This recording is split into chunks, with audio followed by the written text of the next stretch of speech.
One thing America never fails to do is to honor her veterans. We celebrate their immense sacrifice on Veterans Day, we salute their valiant efforts at 4th of July celebrations, we deservedly offer amenities in restaurants and airports, and we construct looming monuments as a concrete reminder of the soldiers' fight. Examples of these monuments include the Vietnam Veteran Memorial and the Korean War Veterans Memorial in our nation's capital, and the memorial behind me.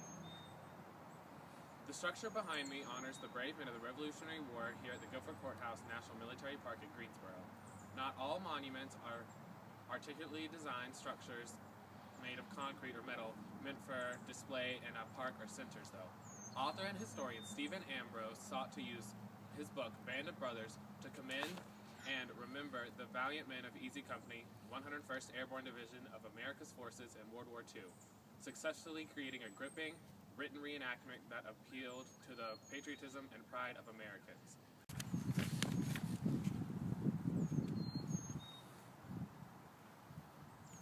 Ambrose affirms through his book that the American soldiers assigned to Easy Company during World War II developed an inseparable bond through arduous training and fatal missions that reflected the stresses and brotherhood of war among American troops. He also successfully proves that while overcoming wartime obstacles ranging from inadequate leaders to hostile battle environments, the men earned the status of American heroes. Ambrose proves how the soldiers grew into a sentimental camaraderie by referring to division reunions and friendships going strong long after the war. By dedicating the whole final chapter to the soldiers' post-war life, which includes meeting up annually and keeping in contact as the best of friends, Ambrose asserts the development of this bond. The arduous training like nighttime parachute drops from C-47 planes and long runs after a little substance meal not only help the men grow closer, but the drills improve their combat skills as well. The reader catches a glimpse of the risky missions the Easy Company accomplished because Ambrose refers to two very famous and dangerous World War II interactions, D-Day on the beaches of Normandy and capturing Hitler's Eagle's Nest, which certifies their sacrificial work. Ambrose also mentions the division-wide resentment of Captain Herbert Sobel, resulting in the hindrance of improving their division. By documenting the freezing temperatures faced by soldiers, especially during the Battle of the Bulge, and disproportionate foxholes that caused the men to cram into uncomfortable and dangerous positions, Ambrose provides more examples of the harsh conditions the soldiers persevered through. Ambrose additionally incorporates intimate conversations between the tough men that reveal how much they missed their families and struggled with overcoming physically and emotionally crippling injuries. The historian uses primary factual evidence through citing interviews and reports that detail all of the significant division interactions and endeavors, leading to credibility for himself and his writing. Ambrose explains how he met with the honorable veterans while compiling his information to obtain a personal perspective of the division and discover the personal effects and events of the division's time at war. The thorough research and in-depth data authenticates the arguments made by Ambrose about the soldiers' heroism through oppressing conditions. The author's intended audience for this work are the readers interested in the American military and specifically World War II, as well as the average American reader who takes pride in their country. Ambrose places the book in the historical context of the Allied military campaigns in World War II. The forces aimed to stop Hitler and the Nazi forces from permeating through the European continent and rivaling the pro-American democracies of Western Europe like Britain and France. The author is writing for the general public because he does not characterize the book with endless militaristic terminology but maintains a mood similar to the military's efficiency. He especially appeals to veterans who yearn to reminisce on their time in the armed forces by proving others struggled with the sights and sadness to provide much-needed closure. In order to convey his stance effectively, the author uses both logical and emotional reasoning by separating the chapters with focuses on either physical or emotional turmoil.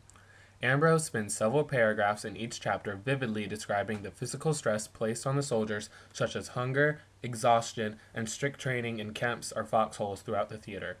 When the author writes of situations that would test anyone's physical strength, the reader can relate because all people, from the actual soldiers to readers appreciating the book 50 years after the war, can experience similar physical pain. He continues by expanding on the emotional stress such as coping with death and missing home that the soldiers of Easy Company suffered through. The severity of emotional stress differs from person to person, but everyone can relate to struggles like loneliness, proving how Ambrose used connective reasoning through logical and emotional appeals. The author suggests the theory that each man who served his country in the Easing Company during World War II was and still is an admirable warrior and hero. The work is chronologically organized with each chapter's events occurring in a different European region. This process allows the readers to feel as if you are following along in the conflict with the soldiers, resulting in a more involved audience who is anxious to know what will happen on the next page. The emphasis of the book is definitely the hard work and trials the soldiers went through, which led to an inseparable bond between the men. This emphasis is proved by the author discussing numerous instances of how the men supported each other and grew closer through everything from attacking a German arms supply to parading through a newly liberated town to coping with the tragedy and disgust of concentration camps. Ambrose also lists many obstacles faced by the division, like starvation, fights from disagreements, and low-quality environments that hindered productivity and low casualties but resulted in brotherhood.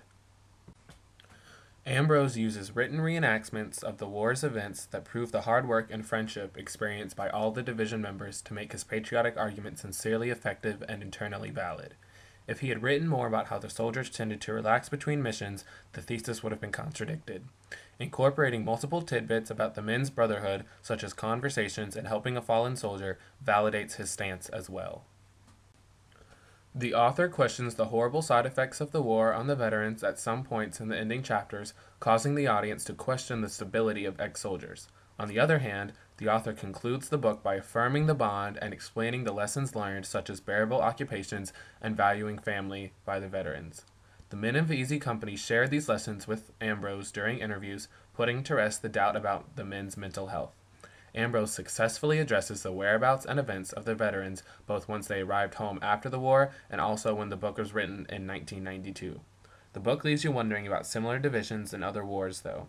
Readers could also question how the families of the killed soldiers coped with the sadness and if they united together in America to handle the losses.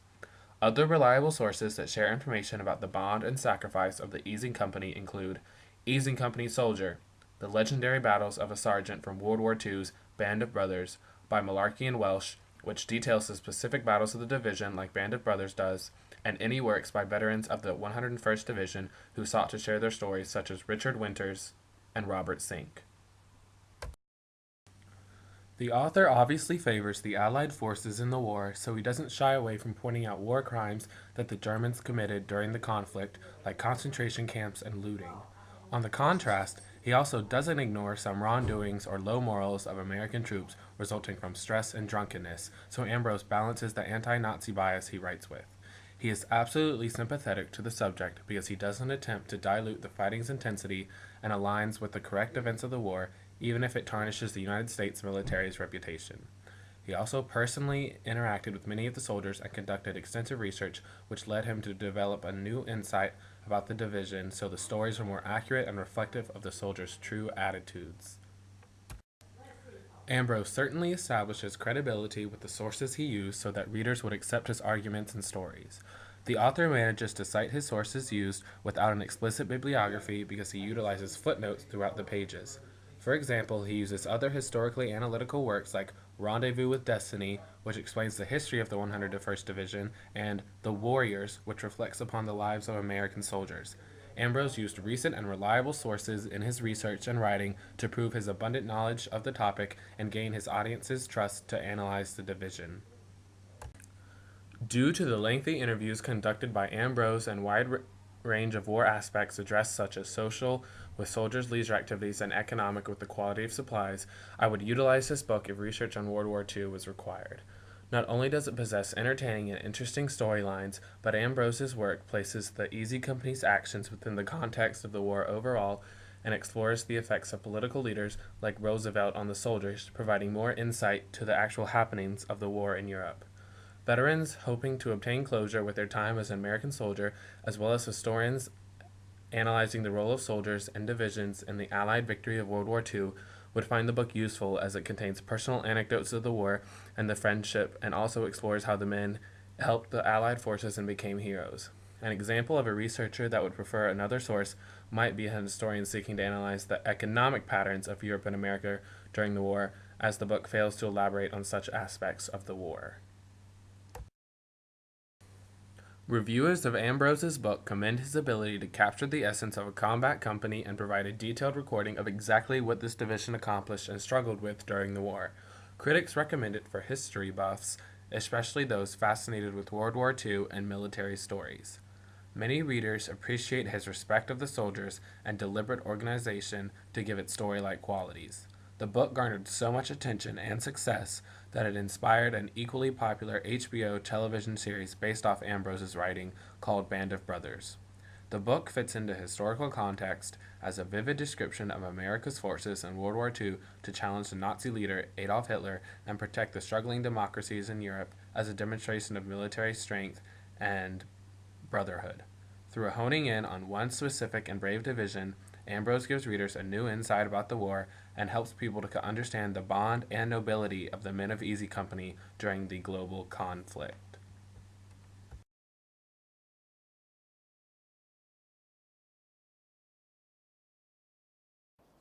Männer, es war ein langer Krieg. Es war ein harter Krieg. Liga? Man, it's been a long war, it's been a tough war. Ihr habt tapfer und stolz für euer Vaterland gekämpft. You fought bravely, proudly for your country. Ihr seid eine ganz besondere Truppe, You are a special group. die ineinander einen Zusammenhalt gefunden hat, You found in one another a bond. wie er sich nur im Kampf entwickeln kann. It exists only in combat, Unter Kameraden, among brothers die Fuchshöhlen geteilt haben, who've shared foxholes, die sich in schrecklichen Momenten gegenseitig gestützt haben, held each other in dire moments, die den Tod zusammen gesehen haben und gemeinsam gelitten haben. who've seen death and suffered together. Ich bin stolz, mit euch gedient zu haben. I'm proud to have served with each and every one of you. Sie alle verdienen ein langes und glückliches Leben in Frieden.